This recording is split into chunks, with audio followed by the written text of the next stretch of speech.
નમસ્કાર વિદ્યાર્થી મિત્રો, હું છું ખોટ પૂર્વિશા. ઇઝી ઇંગ્લિશ ચેનલમાં આપ સૌનું હાર્દિક સ્વાગત કરું છું. સરસ મજાનો ઉત્તરાયણનો ફેસ્ટિવલ તમે સેલિબ્રેટ કરી લીધો હશે અને ફરીથી આજે અમે પણ આ વિડીયોની સિરીઝ કન્ટિન્યુ કરવા માટે આવી ગયા છે. આગળના વિડીયોઝના ખૂબ જ સારા વ્યૂઝ આવ્યા છે અને જણાવતા આનંદ પણ થાય છે કે હવે આપણે જે ટેક્સ્ટ શીખી રહ્યા છે, પેરેગ્રાફ શીખી રહ્યા છે, એને તમે પેરેગ્રાફની દ્રષ્ટિએ નથી જોતા, પણ એમાં કયું ગ્રામર ટૂલ વપરાઈ રહ્યું છે, ક્યાં કયો ટોપિક ગ્રામરનો મુકાઈ રહ્યો છે, એ તમે પણ જોતા શીખી રહ્યા છો.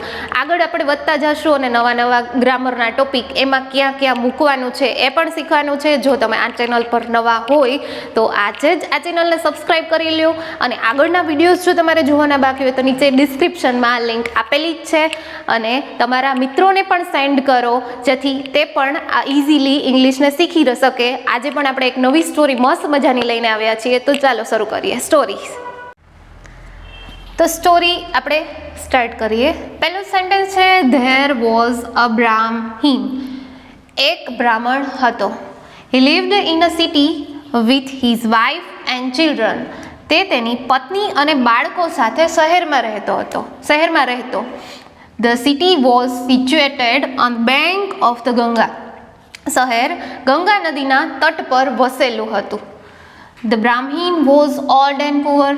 બ્રાહ્મણ ગરીબ અને વૃદ્ધ અને ગરીબ હતો. હી હેડ 5 ચિલ્ડ્રન. તેને 5 સંતાન હતા, 5 બાળકો હતા. One day his wife said to him. એક દિવસ તેની પત્નીએ તેને કહ્યું, ધ ચિલ્ડ્રન આર હંગ્રી. બાળકો ભૂખ્યા છે. And there is nothing to eat in the house. અને ઘરમાં કંઈ પણ ખાવાનું નથી. There is no food means ઘરમાં કંઈ ભોજન જ નથી. Why are you sitting idle. તમે શા માટે નવરા બેઠા છો? You should work somewhere and earn. તમારે ક્યાંક જવું જોઈએ અને કમાવવું જોઈએ. જો અહીંયા મસ્ટ લઈ, you must work somewhere and earn. તમારે કોઈક જગ્યાએ જઈને કમાવવું જ પડશે. હવે આગળ આપણે જ્યારે વર્ડ્સ રીતે હું શીખડાવું છું ત્યારે જોશું કે શુડ અને મસ્ટ બેમાં કઈ રીતે અલગ અલગ ઉપયોગ થશે. હવે પહેલા જ સેન્ટેન્સમાં આપણે જોવાનું છે વોઝ. પહેલી જ વાત છે, આગળના ત્રણેય સ્ટોરીમાં મેં કીધું કે વોઝ વેર ભૂતકાળના ટુ બીના રૂપો છે. આમાં પણ વપરાય છે. આમાં તમારે હું કહું એ પહેલાં આપણે સ્ટોરીનું ટ્રાન્સલેશન તો મેં તમને કરી દીધું. હવે તમારે તમારી રીતના નોટ સાથે રાખીને નોટ કરજો કે તમે વિચારી રાખજો કે કઈ જગ્યાએ ટુ હેવના રૂપો છે, કઈ જગ્યાએ ટુ બીના રૂપો છે. તમને ટેન્સ ખબર હોય એ જોઈ લેજો. પછી હું કહું અને કદાચ જો સાચું પડે તો કોમેન્ટમાં કહેજો ભાઈ હા અમે આ જ ગેસ કર્યું હતું ને આ જ આવ્યું. આપણે આવી રીતે જ શીખવાનું છે. તમને બેઝિક ગ્રામર આવડતું હશે તો આ તમને ઇઝી જ લાગવાનું છે અને આપણે આજે એ જ રીતે રમતા જ પાછું શીખવાનું છે. તો પહેલું જ આપણે જોયું ધેર વોઝ અ બ્રાહ્મણ. ભૂતકાળનું ટુ બી વપરાયેલું છે. બ્રાહ્મણ હતો ભૂતકાળમાં દર્શાવવા માટે, હતું એવું દર્શાવવા માટે વોઝ વેરનું ટુ બી. હવે એક આ વસ્તુ શીખવાની છે આપણે. ધેર આવે એટલે વિદ્યાર્થી મિત્રો શું કરે છે, મોટે ભાગે ધેરનો મિનિંગ ત્યાં એવો કરી દે છે. પરંતુ અહીંયા આપણે જોવાનું છે કે વાક્યની શરૂઆતમાં જ્યારે ધેરનો સબ્જેક્ટના સ્થાને ઉપયોગ કરવામાં આવે ત્યારે તેનો ત્યાં એવો ટ્રાન્સલેશન મિનિંગ કરવાનો નથી. ડાયરેક્ટ એમ જ કહેવાનું છે કે એક બ્રાહ્મણ હતો. આગળની સ્ટોરીમાં આપણે જોયું કે there was a young boy named Ramesh. એવી સ્ટોરી આગળ જોઈ લીધેલી છે. જો તમે ના જોયું તો ડિસ્ક્રિપ્શનમાં લિંક આપેલી છે, જોઈ લેજો. તો ધેર જ્યારે વાક્યની શરૂઆતમાં આવે ત્યારે ત્યાં એવો મિનિંગ કરવાનો નથી. પરંતુ જો વાક્યના અંતે ધેર દર્શાવેલું હોય, વાક્યના છેવાડે ધેર આપેલું હોય ત્યારે ત્યાં એવો મિનિંગ થશે. રેડી? વાક્યની શરૂઆતમાં આવે તો મિનિંગ શું કરવાનો અને વાક્યના અંતમાં શું આવે, જોઈ લીધો ડિફરન્સ? હવે યાદ રાખજો. એના પછીનું આપણે જોવાનું છે, he lived in a city with his wife and children. અહીંયા ધ્યાન રાખો, લિવ્ડ ક્રિયાપદનું શું આવ્યું? ભૂતકાળનું રૂપ આવ્યું. તો ટેન્સ થશે ડાયરેક્ટ. કયો ટેન્સ થશે? Simple past tense. રેડી? આગળના સ્ટોરીમાં આપણે જોયેલું હતું, આમાંય જોઈ લેજો. મોટાભાગની સ્ટોરી હોય છે ને ભૂતકાળમાં જ લખાયેલી હોય છે, એટલે ટ્રાન્સલેશનના ટોપિકમાં તમારે ટેન્સ પર ફોકસ કરવાનું થશે, ટુ બી ટુ હેવના પર ફોકસ પણ કરવાનો થશે. હવે એમાં બીજા કંઈ વર્ડ્સ શીખવા જેવા તો વધારે તો નથી, નોર્મલ જ છે. સિટી શહેર તમને ખબર જ હોય છે. વાઇફ એટલે પત્ની, ચિલ્ડ્રન એટલે બાળકો. હવે નેક્સ્ટ સેન્ટેન્સ જોવાનું છે, ધ સિટી વોઝ સિચ્યુએટેડ. હવે એક વસ્તુ જોવાની છે કે આ પેરેગ્રાફમાં નવું શું છે. ટેન્સ ને ટુ બી ને ટુ હેવ તો આપણે જોઈ લીધું, કન્જક્શન પણ જોઈ લીધું, પણ આ પેરેગ્રાફમાં આ વાક્ય રચના કયા પ્રકારની છે ગેસ કરો તમે. આઈ થિંક લગભગ તો તમને ગ્રામરના ટોપિક મોસ્ટ ઓફ આવડતા હશે તો ડાયરેક્ટ ખબર પડી જશે કે આ સેન્ટેન્સ કયા પ્રકારનું છે. જો ના આવડતું હોય તો શીખવાનું જ છે. આવા પેરેગ્રાફ આપણે અઢળક જોશું, એટલે જે ટોપિક તમને નથી આવડતા ને એ ખાલી વિઝ્યુઅલાઇઝ ટૂંકમાં સ્ટડી કરશું ને તો તમને ઓટોમેટિક ખબર પડવા મળશે કે ટ્રીક થઈ જશે એમ. હું અત્યારે તમને ડાયરેક્ટ કહી દઉં ભાઈ આ સાદા ભૂતકાળનો પેસિવ વોઇસ છે, બીજું કંઈ કહું જ નહીં તો નહીં ખબર પડે, પણ હું એમ કહીશ કે વોઝ વેર પ્લસ ક્રિયાપદનું V3 આપેલું હોય જ્યારે સેન્ટેન્સમાં, ત્યારે એ સિમ્પલ પાસ્ટ ટેન્સ એટલે કે સાદા ભૂતકાળનું પેસિવ વોઇસનું સેન્ટેન્સ હોય. રેડી?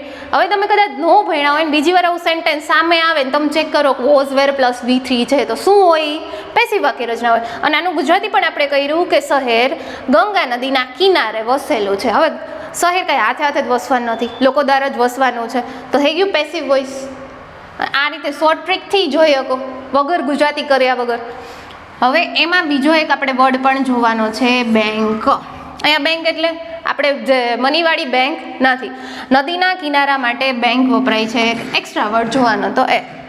હવે દેન આપણે જોવાનું છે the બ્રાહ્મીન was old and poor. તો આમાં બે વર્ડ્સ છે, ઓલ્ડ એટલે વૃદ્ધ અને પુઅર એટલે ગરીબ. એ નવા નથી, પણ અહીંયા પાછું ભૂતકાળનું ટુ બી આવ્યું, ભૂલશો નહીં. સતત ને સતત ભૂતકાળના ટુ બીનો ઉપયોગ થાય છે અને ટુ હેવનો પણ ઉપયોગ થાય છે, જે આગળના સેન્ટેન્સમાં તમે જોઈ શકો છો. હી હેડ, તેની પાસે તેને શું હતું, તે કેવા હતા તો કે પુઅર હતા, ગરીબ હતા, વૃદ્ધ હતા. અને તેને શું હતું તો કે તેને 5 સંતાન હતા. One day his wife said to him, એક દિવસ તેની પત્નીએ તેને કહ્યું. હવે જ્યારે બે વ્યક્તિ વચ્ચેની વાત આવે ત્યારે એને ઇન્વર્ટેડ કોમામાં દર્શાવવામાં આવે છે. તો તેની પત્નીએ તેને શું કહ્યું? The children are hungry and there is nothing to eat in the house. બાળકો ભૂખ્યા છે અને ઘરમાં ખાવા માટે કંઈ જ છે નહીં. અહીંયા આ વર્ડ શીખવાનો છે, નથિંગ, કંઈ જ નહીં. There is no food means કંઈક ભોજન જ ના હોવું. ધેન છે why are you sitting idle. એની પત્નીએ એ પણ કહ્યું કે તમે શા માટે નવરા બેઠા છો. હવે જ્યારે બેસવાની વાત આવે, ઊભું રહેવાની વાત આવે તો એને હંમેશા ચાલુ વર્તમાન કાળમાં દર્શાવવામાં આવે છે. તો અહીંયા નવો ટેન્સ આવ્યો, why are you sitting means am is are plus ક્રિયાપદનું આઈએનજી વાળું રૂપ હોય ત્યારે ચાલુ વર્તમાન કાળ હોય છે. શું? એમિઝાર પ્લસ ક્રિયાપદનું આઈએનજી વાળું રૂપ, ચાલુ વર્તમાન કાળ. ધેન શું કીધું કે you should work somewhere and earn. તેની પત્નીએ એ પણ કહ્યું કે તમારે કોઈક જગ્યાએ જઈને કામ કરવું જોઈએ અને કમાવવું જોઈએ. પણ જો તમે શુડ ના બદલે મસ્ટ યુઝ કરો તો એનું મિનિંગ પણ કંઈક અલગ થશે. You must work somewhere and earn. તમારે કોઈક જગ્યાએ જઈને કામ કરવું જોઈએ, કામ કરવું અને કમાવવું જ પડશે. જ્યારે શુડનો ઉપયોગ થાય ત્યારે તમે કોઈકને સલાહ આપો છો, અને જ્યારે મસ્ટનો ઉપયોગ કરો ત્યારે તમે ફરજ પાડો છો કે ભાઈ તમારે આ કરવું જ પડશે. અને શુડ કહો ત્યારે એને આરામથી સલાહો કે તમારે આ કરવું જોઈએ. તો અહીંયા આ ડિફરન્સ છે.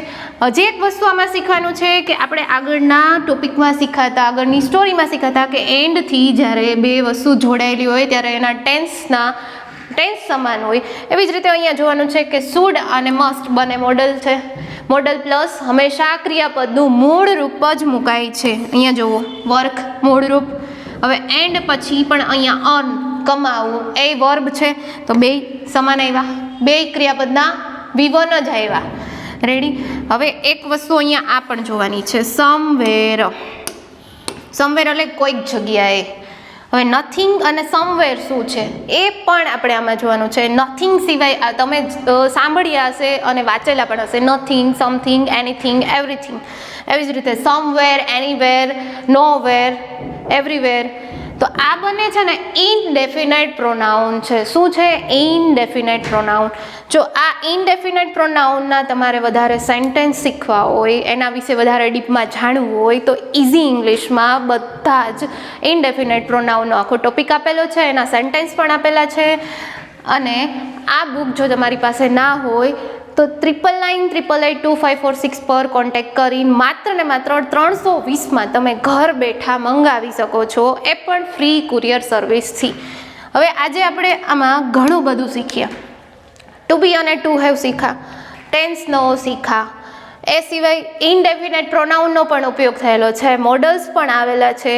ધીમે ધીમે આપણે સ્ટોરીનું લેવલ વધારતું જવાનું છે અને નવું નવું શીખતું જવાનું છે. જો તમને આમાં કાંઈ પણ કન્ફ્યુઝન હોય, કોઈ વર્ડ્સ ના સમજાણો હોય તો તમે નીચે કમેન્ટ બોક્સમાં જણાવી શકો છો. કોઈ પણ પ્રશ્ન હોય એ પણ કમેન્ટ બોક્સમાં જણાવી શકો છો. અને જો તમે આ ચેનલ પર નવા હોય તો સબસ્ક્રાઈબ કરી દેજો. અમારા નવા જે અપડેટના વિડીયોઝ આવશે એ તમને મળતા રહેશે. આપણે ઇઝીલી બધું આગળ શીખતું રહેવાનું છે અને મળતું રહેવાનું છે. Thank you.